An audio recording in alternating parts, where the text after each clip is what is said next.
बच्चों, स्वागत है आप लोग का हमारे चैनल एसजी ड्रीम स्टडी में। बच्चों, आज हम देखेंगे कक्षा 10वीं सामाजिक विज्ञान 2025 बोर्ड एग्जाम के लिए आपके 30 महत्वपूर्ण टॉपिक। जिस 30 टॉपिकों में से आपके जो है क्वेश्चन बनते ही बनते हैं और इन टॉपिकों का अलग लेवल का महत्व है आपके बोर्ड एग्जाम के दृष्टिकोण से। उससे पहले आप लोगों को करना क्या है, चैनल को सब्सक्राइब करना है, वीडियो को लाइक करना है और वीडियो को अपने दोस्तों के साथ ज़्यादा से ज़्यादा शेयर करना है। अब आइए चलते हैं अपने उन 30 टॉपिकों पर जो आज हम आपके लिए लाए हैं। इसमें पहला टॉपिक है 1789 की फ्रांसीसी क्रांति का कारण तथा प्रभाव। यानी 1789 की फ्रांसीसी क्रांति जो हुई थी उसका कारण तथा प्रभाव। आप सभी टॉपिक को देखेंगे तो आपसे यहाँ से डायरेक्टली जो है क्वेश्चन पूछे जाएंगे। आपको सभी टॉपिक को जब देखेंगे और प्रीवियस ईयर के अपने पेपर उठा करके देखेंगे तो आपको पता चलेगा कि जो है सभी टॉपिक से आपके प्रीवियस ईयर में क्वेश्चन पूछे गए हैं। दूसरा है जर्मनी का एकीकरण। यहाँ से भी आपका डायरेक्टली क्वेश्चन पूछता है, जर्मनी के एकीकरण का संक्षिप्त में वर्णन कीजिए। इस प्रकार से आपसे क्वेश्चन पूछता है। जिस प्रकार जर्मनी का एकीकरण है उसी प्रकार आपका तीसरा है इटली का एकीकरण। यानी जर्मनी का एकीकरण और इटली का एकीकरण दोनों आपसे पूछता ही पूछता है। अगला नंबर है महात्मा गांधी द्वारा चलाए गए सत्याग्रह।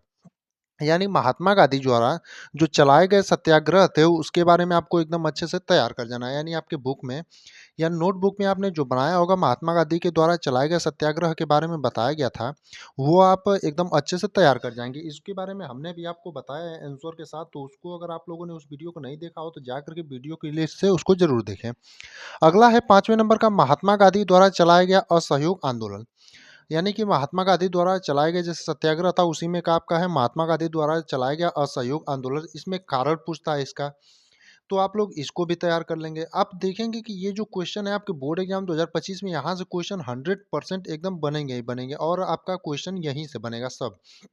तो आप लोग इन टॉपिकों को छोड़ना नहीं है, पूरा एकदम अच्छे से तैयार कर जाना है। अगला यानी कि 6ठे नंबर का है महामंदी के कारणों को लिखिए। यानी महामंदी जो हुई थी आपकी उसके कारण कौन कौन से है उसको लिखना रहेगा। ये टॉपिक के साथ साथ आप देखेंगे कई टॉपिक ऐसे होंगे जहाँ से डायरेक्टली आपके क्वेश्चन होंगे। जैसे महामंदी के कारणों को लिखिए, तो ये ऐसे ही आपका क्वेश्चन भी पूछता है। अगला है 7वें नंबर का 19वीं शताब्दी में अंतर्राष्ट्रीय द्वारा बताए गए 3 प्रकार के प्रवाह की व्याख्या कीजिए। यानी आपका जो 19वीं शताब्दी थी उसमें अंतर्राष्ट्रीय जो द्वारा बताए गए 3 प्रकार के प्रवाह थे उनकी व्याख्या आपसे पूछा जा सकता है। अगला है ब्रेटन वुड्स समझौता। तो ब्रेटन वुड्स समझौता आपको पता होगा कितना इंपॉर्टेंट क्वेश्चन है।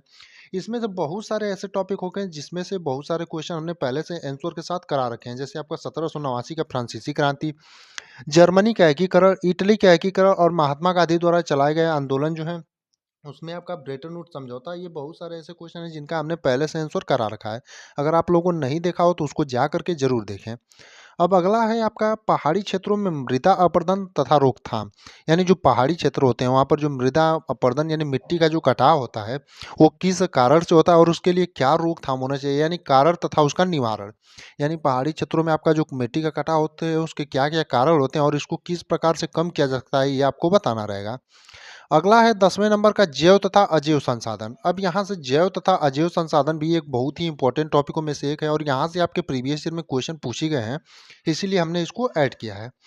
अगला आपका है जैव विविधता। अब जैव विविधता भी बहुत ही अच्छी टॉपिक है और बहुत ही इंपॉर्टेंट टॉपिक है आपके बोर्ड के दृष्टिकोण से। इसमें जो जितने हमने 30 टॉपिक लिखे हैं सब आपके मोस्ट इंपॉर्टेंट टॉपिक हैं, आपको छोड़ना एक भी टॉपिक नहीं है। जितने टॉपिक अब यहाँ से आपके पास जितना समय बचा है उतने में आप प्रयास करेंगे कि आप हम 30 जो टॉपिक बता रहे हैं उन सभी टॉपिकों को टच करें ताकि आप अपने यूपी बोर्ड एग्जाम 2025 में जो है अच्छे से अच्छे नंबर प्राप्त कर सकें।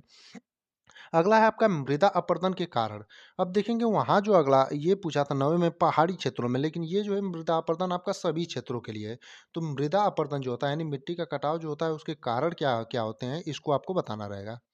अगला आपका है बहुउद्देशीय परियोजना। यानी बहुउद्देशीय परियोजना का लाभ तथा हानि ऐसे करके आपसे पूछेगा क्वेश्चन और बहुउद्देशीय परियोजना के बारे में आपसे पूछेगा। अगला है भारतीय कृषि की कोई 3 विशेषताएं बताइए। ये आपका डायरेक्टली क्वेश्चन पूछा जाता है और ये एकदम 100% आपका हमेशा पूछे जाने वाले क्वेश्चनों में से एक है। भारतीय कृषि की कोई 3 विशेषताएं बताइए। आपका कभी 5 नंबर में पूछ लेगा, कभी 3 नंबर में पूछ लेगा, लेकिन हमेशा पूछा जाता है और डायरेक्टली इसी प्रकार से क्वेश्चन ही पूछा जाता है। अगला है चावल। यानी धान की खेती के लिए उपयुक्त परिस्थितियाँ। यानी चावल जिसको धान की खेती बोलते हैं उसके लिए उपयुक्त परिस्थितियाँ कौन कौन सी होती हैं उससे आपसे क्वेश्चन पूछा जा सकता है। 16 नंबर पर है कृषि की 3 प्रमुख समस्याओं का उल्लेख कीजिए। जैसे आपकी कृषि की 3 प्रमुख विशेषताएँ थी आपकी, उसी प्रकार प्रमुख समस्याएँ हैं, ये भी आपका मोस्ट इम्पोर्टेंट और यहाँ से भी आपका बोर्ड एग्जाम 2025 में इन दोनों टॉपिकों से को लिख कर ले लीजिए, यहाँ से क्वेश्चन ज़रूर बनेगा। अगला यानी 17वें नंबर का है परंपरागत तथा गैर परंपरागत ऊर्जा संसाधन। यानी परंपरागत और गैर परंपरागत जो ऊर्जा संसाधन होता है उससे भी आपके क्वेश्चन जो है आपके बोर्ड एग्जाम में पूछे जाते हैं। इन सभी तीनों टॉपिकों को अगर आप प्रीवियस ईयर पेपर या प्रीवियस ईयर कोई भी चीज़ यानी छोटी सी बुक जो आती है आपका यूपी बोर्ड के लिए, उसको में देखेंगे तो यहाँ से क्वेश्चन आपके पूछे गए होंगे। सड़क परिवहन के 3 गुण बताइए। यानी सड़क परिवहन जो होता है उसके 3 गुण आपको बताने रहेंगे। अगला है 19वें नंबर का ऊर्जा के गैर परंपरागत स्रोतों का वर्णन। यानी ऊर्जा के आपके जो गैर परंपरागत स्रोत हैं उनका आपको वर्णन करना रहेगा। अगला है संघवात क्या है, इसकी प्रमुख विशेषताएं लिखिए। ये भी आपका जो है डायरेक्टली क्वेश्चन यहाँ से भी बनता है और ये भी मोस्ट इंपॉर्टेंट है, ये भी आपका लिख कर ले लीजिए, यहाँ से भी क्वेश्चन आपका 2025 में बनेगा। संघवात क्या है, यानी संघवात क्या है और इसकी प्रमुख विशेषता लिखिए। इसी प्रकार से जो है क्वेश्चन भी इसका बनता है, इसको टॉपिक ना करके आप डायरेक्टली क्वेश्चन के रूप में नोट कर लीजिएगा। और बाकी ये जो तीसों टॉपिक हम आपको बता रहे हैं इसको आप पहले कहीं नोट डाउन करिएगा और बाकी इसे बारी बारी से सभी टॉपिकों को टच करने का प्रयास करिएगा। अगला है गठबंधन सरकार से आप क्या समझते हैं। यानी जो गठबंधन की सरकार होती है, उससे आप क्या समझते हैं? गठबंधन की सरकार से आप क्या समझेंगे? जैसे आपके राज्य में 200 सीटें हैं, तो वहाँ पर कोई पार्टी जैसे 101 सीटों पर पूर्ण बहुमत होता है, तो किसी पार्टी को पूर्ण बहुमत नहीं मिलता है, यानी कोई 99, कोई 50, इस प्रकार से होती है, तो आपका गठबंधन से जो सरकार बनती है आपका, वही आपका गठबंधन सरकार होता है। अगला है लोकतंत्र के सम्मुख प्रमुख चुनौतियों का वर्णन। यानी आपका जो लोकतंत्र है, उसके सम्मुख कौन-कौन सी प्रमुख चुनौतियाँ, यानी उनके सामने क्या-क्या चुनौतियाँ हैं, उसके बारे में आपको वर्णन करना रहेगा। अगला यानी 23वें नंबर का टॉपिक है संगठित कार्य से आप क्या समझते हैं। यानी जो संगठित कार्य होता है उससे आप क्या समझते हैं। अगला है वैश्वीकरण से आप क्या समझते हैं। यानी वैश्वीकरण जो है उससे आप क्या समझते हैं, ये क्वेश्चन आपसे जो है ये भी बहुत ही इंपॉर्टेंट टॉपिकों में से एक है। अगला ऐसे कारकों की चर्चा करें जिनमें उपभोक्ता का शोषण होता है। यानी आपको ऐसे कारकों का जो है चर्चा करना रहेगा जिसमें आपको उपभोक्ता जो होता है उसका अत्यधिक मात्रा में जो है शोषण होता है। अगले नंबर का टॉपिक है 1992 के संविधान संशोधन के पहले और बाद के स्थानीय शासन के 2 अंतर लिखिए। यानी आपका जो 1992 का संविधान संशोधन हुआ था उसके पहले और बाद के जो स्थानीय शासन है उनके 2 आपको अंतर लिखने के रहेंगे। यानी जो संविधान संशोधन 1992 का हुआ था उसके पहले का स्थानीय शासन की व्यवस्था क्या थी और उसके बाद का स्थानीय शासन की व्यवस्था क्या थी, उनके बीच में आपको 2 अंतर लिखना रहेगा। 27वें नंबर का टॉपिक है बताइए कि भारत में किस तरह से अभी भी जातिगत असमानताएं पाई जाती हैं। यानी आपको बताना रहेगा कि भारत में किस तरह से जो है अभी भी जातिगत जो असमानताएं हैं वो पाई जाती हैं। अगला है भारत की विधायिकाओं में महिलाओं के प्रतिनिधित्व की स्थिति क्या है।